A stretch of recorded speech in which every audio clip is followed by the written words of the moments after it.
आज कैबिनेट होनी थी जिसमें अनेक प्रकार के एजेंडे पर भी चर्चा होनी थी, लेकिन आज प्रातःकाल ही भारतीय जनता पार्टी के बहुत सीनियर नेता और पूर्व में बागबानी मंत्री रहे और वर्तमान में जुब्बल कोटखाई के विधायक और मुख्य सचेतक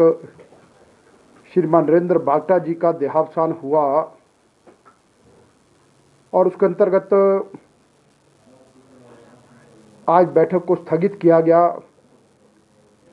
और सायंकाल को केवल मात्र 2 मुख्य बिंदुओं के लिए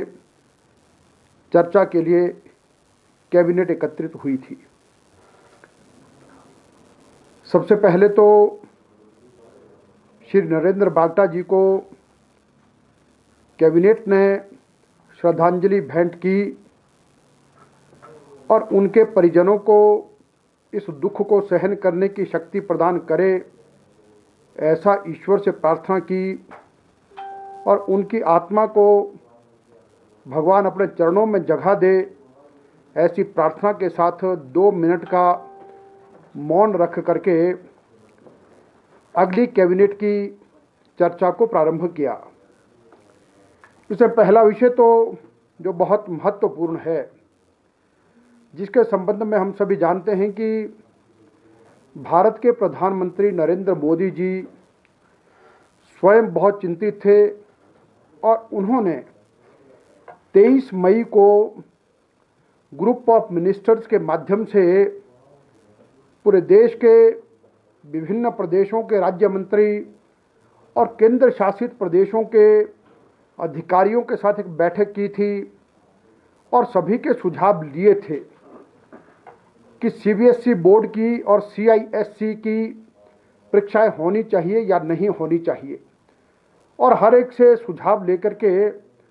और उसके पश्चात ग्रुप ऑफ मिनिस्टर की प्रधानमंत्री जी को रिपोर्ट गई और 1 जून को प्रधानमंत्री जी ने स्वयं उस मीटिंग की अध्यक्षता करते हुए कहा कि अब हम सीबीएसई बोर्ड और सीआईएससीई की परीक्षाओं को नहीं करेंगे और उनको कोई क्राइटेरिया बना करके उसके अंतर्गत बच्चों को पास किया जाएगा। और उस विषय पर कैबिनेट में चर्चा हुई तो यहाँ भी कैबिनेट ने उसी बात को लेकर के कहा कि जो जैसा प्रधानमंत्री जी ने ट्वीट किया था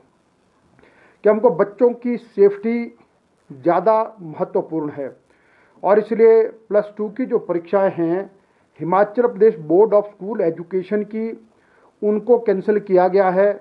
और अभी उसका क्या क्राइटेरिया होगा उसको तैयार करेंगे, क्योंकि हम सभी को भली प्रकार इस बात की जानकारी है कि अभी तक भारत सरकार ने भी अभी तक वो यानी क्राइटेरिया भी फिक्स किया नहीं कि हम किस आधार पर कैसे बच्चों को नंबर दे करके उनको पास करेंगे। और अभी 4 जून को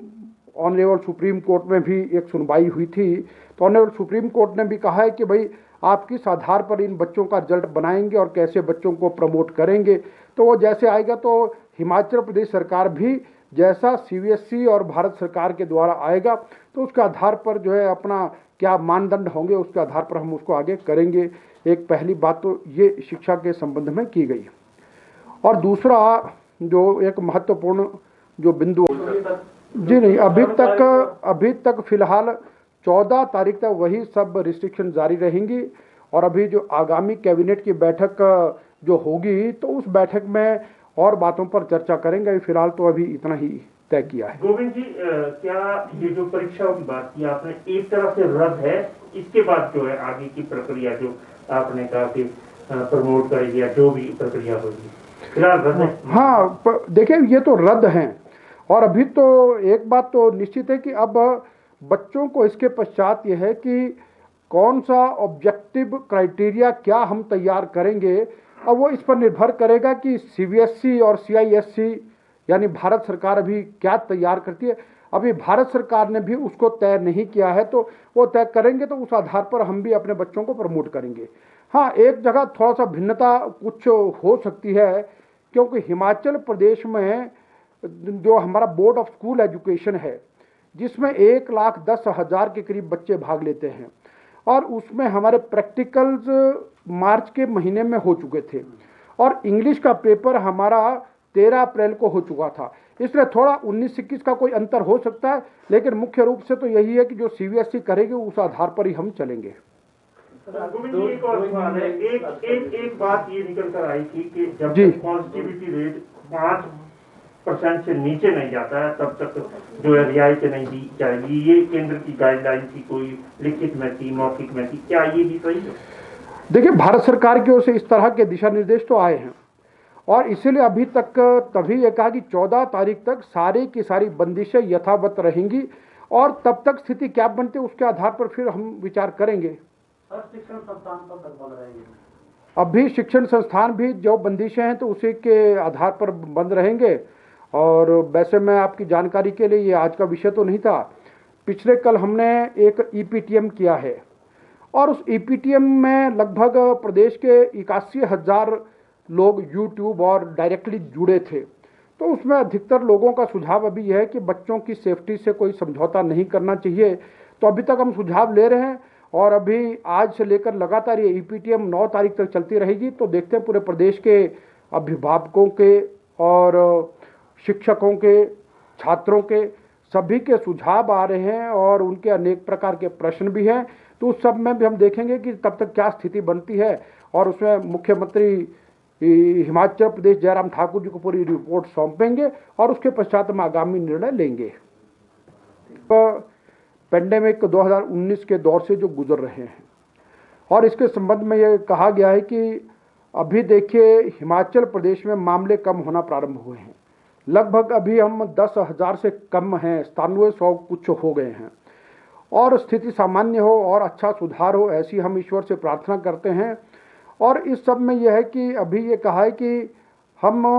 14 जून प्रातःकाल 6 बजे तक जो रिस्ट्रिक्शंस अभी लगी हैं वो सबकी सब अभी जारी रहेंगी। अभी उसमें कोई छूट इस प्रकार की प्रदान नहीं की जाएगी। तो बहुत धन्यवाद, इतना ही।